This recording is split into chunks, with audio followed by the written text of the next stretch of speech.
رزق کی وسعت کے لیے وظیفہ حاضر ہے آپ کے لیے 56 بار اول و آخر درود شریف 11 مرتبہ بلا روح باوضو ننگے سر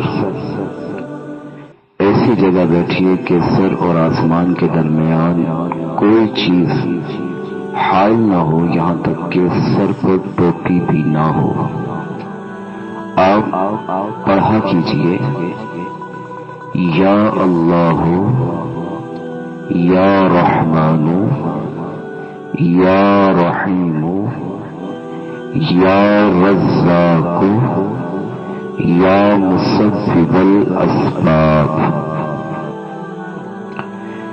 یا اللہ یا رحمان یا رحیم یا رزاق یا مسبب الاسباب۔ یہ 500 بار اول و آخر درود شریف، جو میں نے طریقہ سارا آپ کو بتا دیا ہے، اس پہ عمل فرمائیے۔